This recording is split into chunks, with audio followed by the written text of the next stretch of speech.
ISF leader और बागड़ के MLA Naushad Siddiqui आज इरशाद आलम की बेवा से मिलने उनके घर पहुंचे और उनके बच्चों से मुलाकात की और उनकी ताज़ियत करते हुए उन्होंने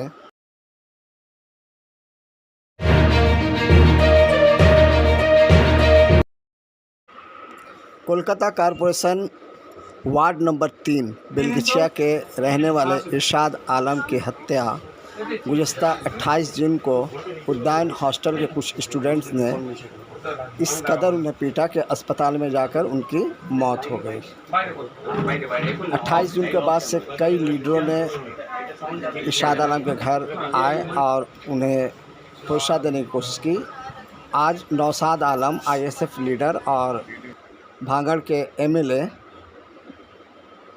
इरशाद आलम के घर पहुंचे और उनकी बेवा से और उनके बच्चों से और उनकी बहन से मुलाकात की और उन्होंने कहा कि अगर आपको ज़रूरत पड़े तो मैं इस बच्चे को स्कूल की तमाम जिम्मेदारी लेने के लिए तैयार हूं। इसके अलावा अगर आपको वकील की ज़रूरत हो तो मैं मुफ्त में आपका केस लड़ने के लिए वकील देने के लिए तैयार हूं। उन्होंने इस बारे में क्या कुछ कहा, आइए हम उन्हीं की ज़ुबानी सुनते हैं। उन्होंने कहा कि यह बहुत अफसोसनाक वाक़या है कि गुजरात, राजस्थान, मध्य प्रदेश की तरह हमारे रियासत मगरबी बंगाल में भी अब इस तरह से लोगों को मौत का निशाना बनाया जा रहा है। किसी को चोरी के शोबा में इस तरह कत्ल करना ये जुर्म है और सख्त से सख्त कानून को सज़ा देनी चाहिए।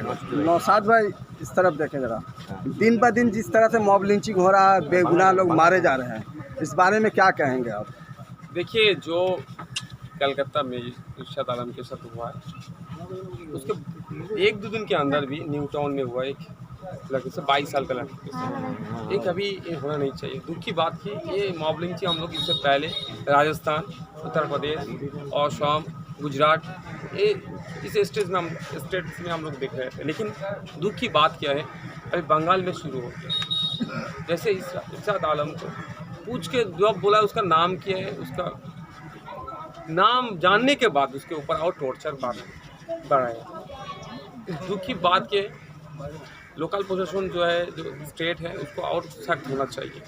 इससे पहले हम हॉस्टल के बारे में देखा, जादवपुर का हॉस्टल में जो हुआ है, आनिस खान, उत्तम मार्डी मल्ला के लड़के के साथ हुआ, लेकिन जो लोग ये काम किए है उसके खिलाफ अगर सख्त हाथ से उसको पकड़ेगा तो आने वाला दिन में ये करने का कोई ऑप्शन नहीं रहेगा। उनका दिल के अंदर खौफ रहेगा, ये करने से नहीं छूट पाएगा। लेकिन दुख की बात क्या है ना, ये बढ़ते जा रहा है।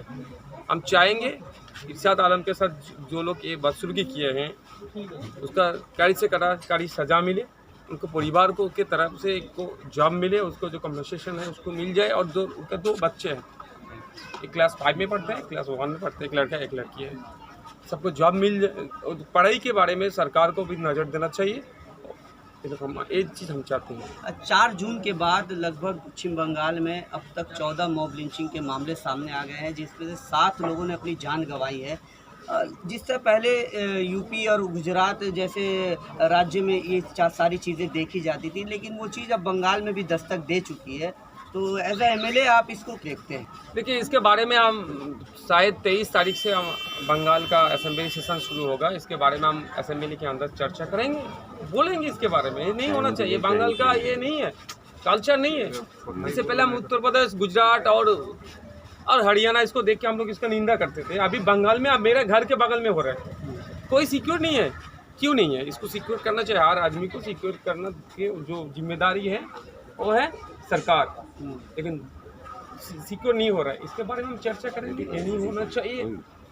जो लोग कर रहे हैं इसके खिलाफ कड़ी से कड़ी सजा मिले तो आने वाला दिन में ये नहीं होगा। नहीं तो फिर अगर करेगा वो जामीन मिल जाएगा, बाहर आ जाएगा, तो दूसरे बंदा का भी दिल में जो खौफ है वो भी चला जाएगा। वो करने के लिए वो भी प्रिपरेशन हट गया। लेकिन उसके घर वाले को, उसके परिवार को, उसको लेकर कंपनसेशन के बारे में क्या कह रहे हैं और असेंबली में इस बात को कैसे उठाइए? देखिए, इससे पहले तो बंगाल का जो सीएम है वो तो बोला ना আমি তুলে রেখেছি না গায়ের মধ্যে लिंचिंग के बारे में वो बात তুলে রেখেছি जॉब कम्पनसेशन और अगर वो हो जाएगा तो बात खत्म।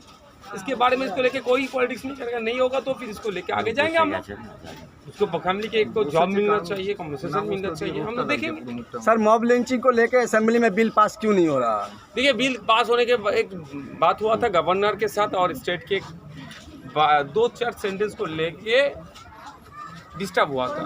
उसको आगे बिल पास कराने के लिए हम आने वाला सेशन में हम जरूर इसके ऊपर बात करेंगे। ठीक, रेट ऑफ लिंचिंग ज़्यादा बढ़ रहा है, इसको कंट्रोल करने के लिए सरकार का क्या हाथ होना चाहिए? क्या देखिए हम बोलेंगे इसको कंट्रोल करने के लिए प्रशासन जो पुलिस है खास करके पुलिस के ऊपर छोड़ देना चाहिए।